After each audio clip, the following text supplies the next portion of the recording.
ભગવાનના દર્શન કરી પાવન થઈ પહિંદ વિધિ કરવાના છે. મંદિરના ટ્રસ્ટીગણ, અનેક કેબિનેટ મંત્રીઓ, શ્રી હર્ષભાઈ સંઘવી મુખ્યમંત્રીશ્રીને આવકારી રહ્યા છે. ભગવાન કૃષ્ણના નિજ મંદિરમાં જઈ દર્શન કરી ભગવાનની પહિંદ વિધિ કરી અને આપણા મુખ્યમંત્રી એ પણ સનાતન ધર્મના પ્રહરી છે. હરિ તારા નામ છે હજાર, કયા નામે લખવી કંકોત્રી. પણ પ્રેમની કંકોત્રી જેવી કોઈ કંકોત્રી નહીં. લ્યો ભાઈ, આ ભગવાન પ્રેમને વશ થયા છે. માનનીય મુખ્યમંત્રી શ્રી ભૂપેન્દ્રભાઈ પટેલ સાહેબ ધીમે ધીમે રથ આગળ પધારી અને પહિંદ વિધિ કરાવવાની હોય આગળ વધી રહ્યા છે. ભક્તગણ પણ સાથે છે અને આ મુખ્યમંત્રી શ્રી આપણા ગુજરાત રાજ્યનો ગૌરવ છે. મૃદુ અને મક્કમ મુખ્યમંત્રી છે એ ધીમે ધીમે આગળ વધી રહ્યા છે. આપણા રાજ્યની અંદર ખૂબ જ વિકાસના કાર્યો કરી અને ગુજરાતને ગૌરવ અપાવ્યું છે. અનેક સંતો મહંતો જ્યારે જગન્નાથજી મંદિરના દર્શન કરવા આવ્યા હોય, મુખ્યમંત્રી એમને વધાવતા હોય અને ભગવાનના દર્શન કરતા હોય, ભગવાન કૃષ્ણનું આ સ્વરૂપ. અને અહીંયા એમ કહેવાય કે લશ્કરના જવાનો અહીંયા ગાર્ડ ઓફ ઓનર આપી અને ભગવાનને વધાવે છે. અહીંયા ગાર્ડ ઓફ ઓનર ભગવાનને એટલા માટે આપવામાં આવતું હોય છે કારણ કે ભગવાનનો સ્ટેટ કહેવામાં આવે છે. અનેક મંદિરો હશે જગત આખામાં, પણ આ મંદિરનો મહિમા અદ્ભુત છે. અમદાવાદમાં પણ અનેક મંદિરો છે, પણ જગન્નાથ મંદિર આ તો રાજાધિરાજ કહેવાય.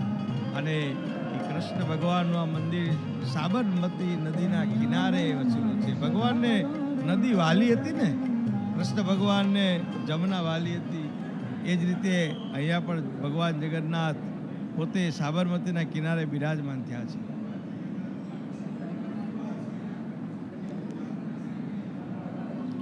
ગુજરાત રાજ્યના મુખ્યમંત્રી શ્રી ભૂપેન્દ્રભાઈ પટેલ દ્વારા ભગવાન જગન્નાથની પૂજા અર્ચના કરવામાં આવે છે, ફુલહાર અર્પણ કરવામાં આવે છે અને પછી પહિંદ વિધિ કરવામાં આવશે. આ પહિંદ વિધિમાં પ્રદેશના રાજા એટલે કે મુખ્ય શાસક દ્વારા સોનાની સાવરણી દ્વારા પ્રતીક રૂપે માર્ગની સ્વચ્છતા કરવામાં આવે છે. આ વિધિ રાજાની, શાસકની ભગવાન જગન્નાથ માટેની અપાર ભક્તિ અને સમર્પણને દર્શાવે છે.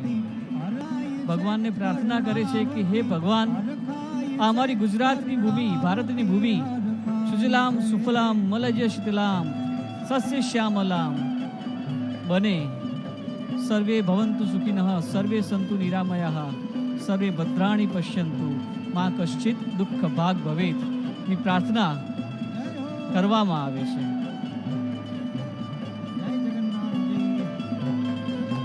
સોનાથી બનાવેલી સાવરણી દ્વારા હવે માર્ગ સ્વચ્છતા કરવામાં આવશે.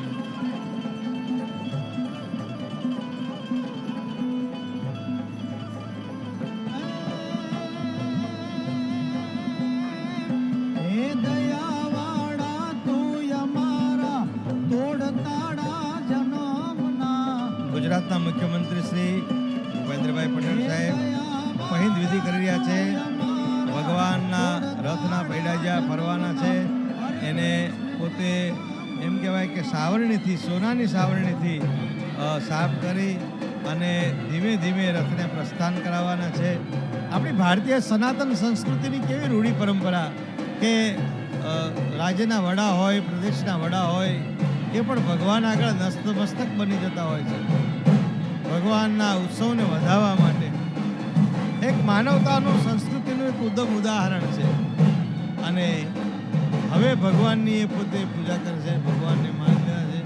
ત્યારે આપણે પણ એટલા જ વિવેકી બનીએ, એટલા સરળ બનીએ, ભગવાન આગળ એટલા હળવા થઈએ કે આપણે ભગવાન સ્વીકારે.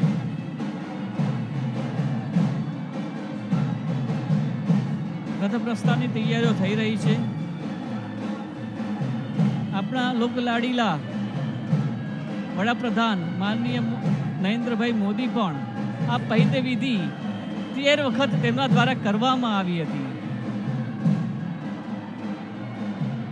અહીંયા ભગવાન જગન્નાથજીના રથને હવે ધીમે ધીમે આગળ વધારવામાં આવે છે. મુખ્યમંત્રી શ્રી પોતે પણ ભગવાનના રથને ખેંચે છે, આગળ વધાવે છે.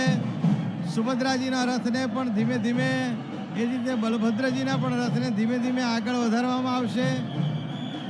નગરચર્યાએ ભગવાન નીકળી ચૂક્યા છે. બોલો જગન્નાથ ભગવાન કી જય. કૃષ્ણ કનૈયાલાલ કી